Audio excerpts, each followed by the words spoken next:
Hi, thank you very much for joining us here on TNT, and thanks to all the new subscribers, some 2,000 new subscribers over the past couple of days. I think mostly people that just want to subscribe so they can throw brickbats at me. I'm wearing this particular shirt because I think it's sort of pertinent to the topic, which will be having a look at the world reaction today to this monumental change in the proposed tariff structure pretty much around the world. And also having a look at this magic 72% number that everybody got fixated on yesterday, breaking that down, and also some reaction from Thailand. But let's start with the way that the world's headlines are opening up today. I just typed in Trump tariffs reaction, and BBC says world leaders criticise Trump tariffs as major blow. The Guardian, Trump tariff global reaction country by country. The New York Times, US markets plunge from shock of tariffs. Associated Press, sweeping Trump tariffs, shock global economy, drawing threats and calls for talks. Washington Post, senators introduce bipartisan bill to rein in presidential tariff authority. Yeah, that's going to get messy. CNBC, absolutely nothing good coming out of Trump's tariff announcement. Australian Broadcasting Corporation, the Australian stocks slide as Trump's tariffs shock global markets.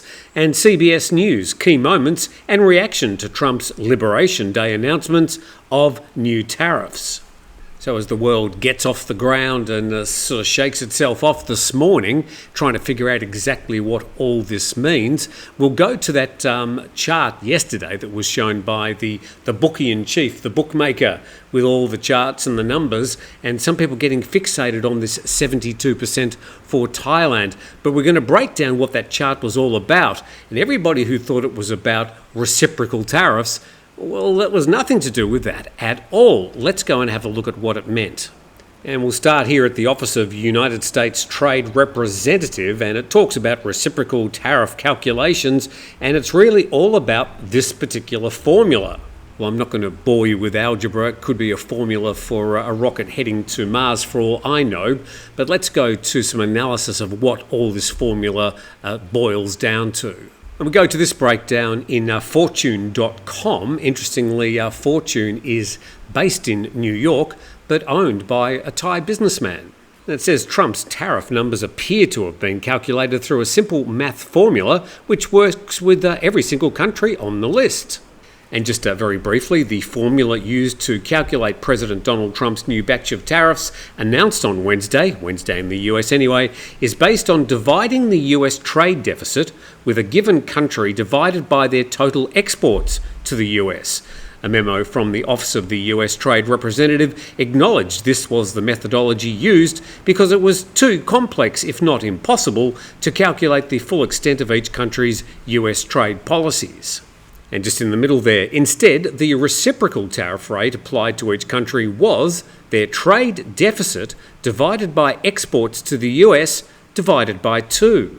And then if the country had a trade surplus with the US, or the number resulting from the above formula was less than 10%, then a flat rate of 10% was applied. So let's check this example with the EU, and it's in US dollars. The US has a $235 billion trade deficit with the EU, which exports a total of $605 billion to the US. And based on the White House formula, that's 235 divided by 605 equates to 0.388, which divided by half is 0.194. That number gets rounded up to 0.2, which leads to a 20% tariff. But the chief multi-asset strategist at Morningstar Wealth told Fortune the blind application of such a simple formula ignores so much nuance. And then in the middle, the US Trade Representative's office, which played a major role in Trump's tariffs policy, said this was the formula it used. It also acknowledged the difficulty of calculating reciprocal tariff rates based on a detailed analysis of each country's trade barriers. So the numbers you saw on the chart yesterday were basically just a calculation of the imbalance in the trade between the US and another country.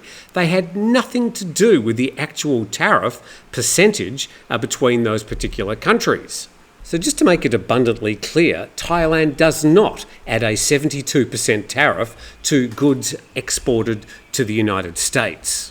In fact, the number's a lot lower. This published in vietnamplus.vn, and the last paragraph there, Thailand is on the list of 15 countries that could be affected by Trump tariff policy. The average US tariff on Thai imports is 2%, while Thailand levies an average tariff of 8% on US products. Yes, the average is only 8%, about 6% different from what the US imposes on Thailand. And just another version of the same thing, this published in the Bangkok Post. On average, the US tariff on Thai imports is 2%, while Thailand levies an average tariff of 8% on American products.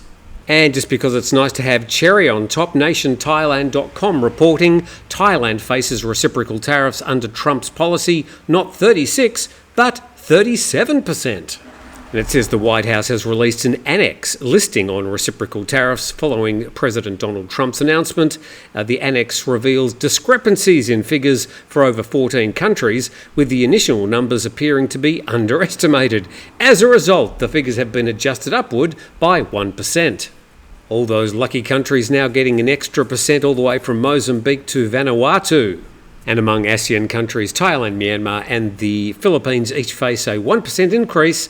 The rates for other ASEAN nations remain unchanged. That includes Cambodia, Laos, Vietnam, Indonesia, Brunei, Malaysia and Singapore. Singapore only 10%.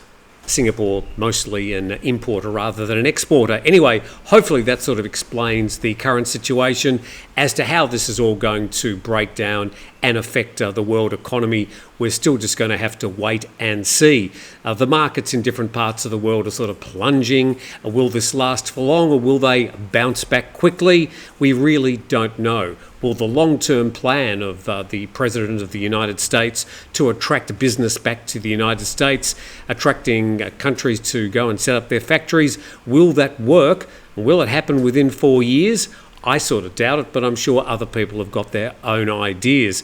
Happy to hear your comments. By the way, if you want to throw brickbats and insults at me, that's fine. I'd rather hear your concerted and considered arguments. I spent 7 years in a boarding school, so your insults might have to be a bit better than they were yesterday. So thanks for watching. Please subscribe to the channel, and we look forward to seeing you next time.